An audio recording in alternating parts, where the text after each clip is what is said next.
If you wanted to stop your gym from growing, how would you do it? I'm Chris Cooper. I'm the founder of Two Brain Business, and every year I do this thought exercise with myself. Instead of taking the same questions that I've been asking all year, like how do I grow my gym more, I flip the question. And I ask myself, if I wanted to stop my gym from growing, what would I do? What that does is it tells me what's working to grow my gym and where I should double down on my efforts. But it also tells me what I should avoid doing because that will shrink my gym. So here we go today. I'm going to tell you 4 things that I would do if I wanted my gym to stop growing. Okay? If this is helpful to you, go to gymownersunited.com to join a group of thousands of the world's top fitness entrepreneurs where we talk about this stuff every single day. It's free. Jump on in. So if I wanted to stop my gym from growing, the first thing I would do is I would turn off my media and my marketing.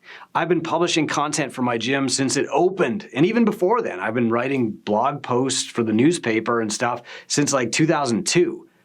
And if I wanted my gym to stop growing, I would just cut off that momentum. I would stop doing that stuff. Even more, I would stop actively advertising.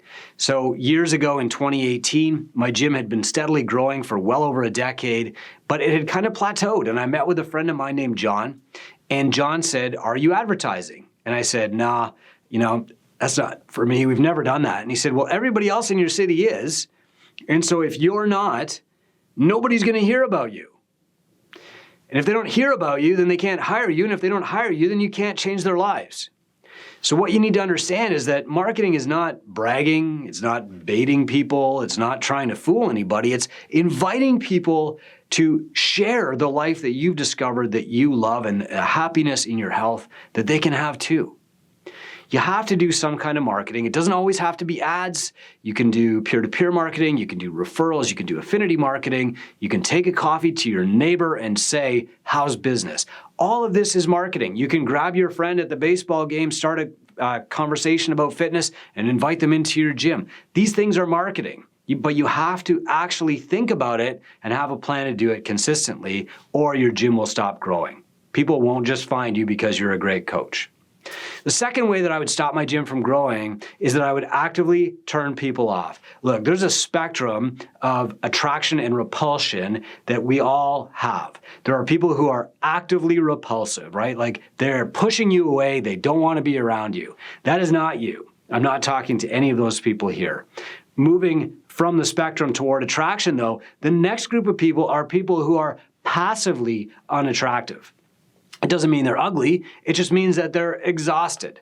They're sarcastic. They're passive aggressive. They aren't being actively a jerk or, an ass, but people just don't want to be around them because they don't make them happy. They kind of drag them down. These are the people who are always talking and saying bad things about everybody else, right? Nobody wants to be around that person. And they're not doing it consciously.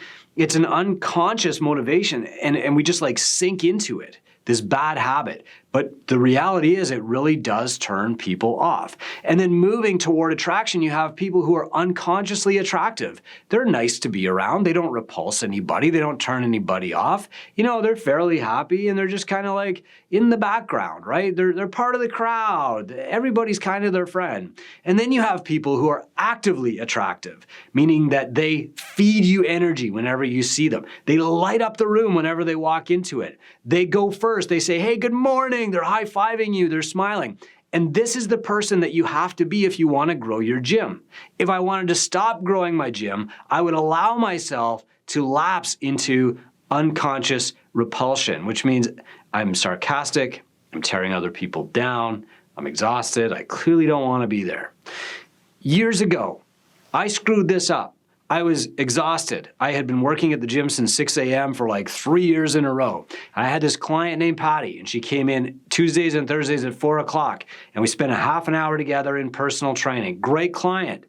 And she said, "You know what? I'm really not seeing any gains anymore. I'm not doing my homework that you give me. I need somebody to hold me accountable." And I said, "Hey, that's not my job." Just like that. What a jerk, right? And it just slipped out. I wasn't trying to fire Patty as a client. I was just exhausted. And Patty left and she never came back. I was unconsciously repelling her. And if you want to stop growing your gym, you just let yourself do that, right? All the marketing in the world, all the advertising spend, all the Facebook ads and social media posts, they won't help you if nobody likes being around you.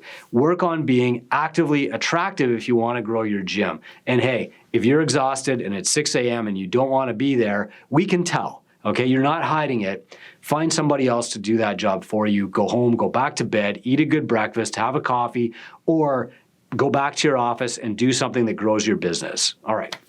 The third thing that I would do if I wanted my gym to stop growing is abdicate responsibility for growth. When you open a gym, you are hiring yourself as the CEO. And if you thought about hiring somebody else as the CEO, what would you expect from them? I would expect them to spend all their time focused on growing my gym. Like, that's what I'm paying them to do. That's what your gym is paying you to do as the CEO, is to grow your gym. If you try to abdicate that to somebody else, meaning you just say like, hey, GM, go get more clients, or hey, marketing consulting agency, I'll just pay you to get more clients, then you're not really doing your job. Okay? Growth is your job as the CEO of your company. As an entrepreneur, you are the CEO and it's your job to grow. I'll tell you how I screwed this up. Years ago, I hired the first general manager of Catalyst. Amazing woman, delightful. She was hired to be a manager and she could manage well. But management means staying the same, reinforcing your policies and procedures, running the trains on time. It does not mean grow the company bigger. And so I would go away and travel, and I'd be working for CrossFit Journal and CrossFit for Hope and the CrossFit Games, and I would be consulting for this website company. And I would come home and I would find like, wow, our membership numbers have gone down by 2. What the hell is happening? And then I would say like, hey, I went away for 3 weeks and we've got 5 fewer members. Like, what's going on? How come there's nobody coming in? And she'd say, I don't know, there's nobody coming in. And I would think like, I built this gym, you're part of this gym, how do you not know how to grow this gym?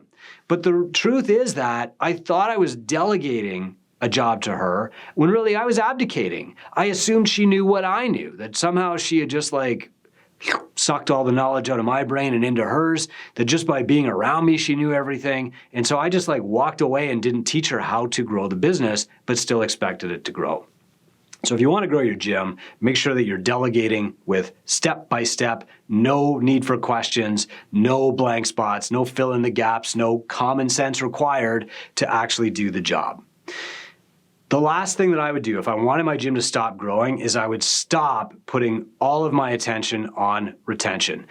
I've been talking about retention now for well over a decade, so let me phrase it a different way. Retention is sales over time. If you want to keep somebody for tomorrow, you have to sell them on showing up again tomorrow. That means you have to be intentional about keeping people. You can't just get them in, sign them up, and then hope for the best, right? Hope that they fall in love with your program or fall in love with you or fall in love with your coaches or the community or the culture or whatever, and that just keeps them. You can't do that. You have to be intentional about keeping people. And so if I wanted my gym to stop growing, I would stop putting so much attention on retention and just let people come in and go, and I'd have all these holes in my bucket. I'd keep bringing clients in and just keep losing them out the back end, and my gym would never grow and it would probably shrink. Look, this is a great thought exercise, but what it should lead you to is realizing here's what's stopping my gym from growing. I encourage you to do it yourself. If you wanted to stop your gym from growing, what would you do? Let me know. This is Run a Profitable Gym. Thanks for listening. And if you want to talk more about this, join our Gym Owners United Facebook group today. I often answer questions in there. I run free webinars. I give away all kinds of great resources to help you grow your gym. And I'd love to have you in the group. It's Gym Owners United on Facebook, or just go to gymownersunited.com to join. Hope you do it today.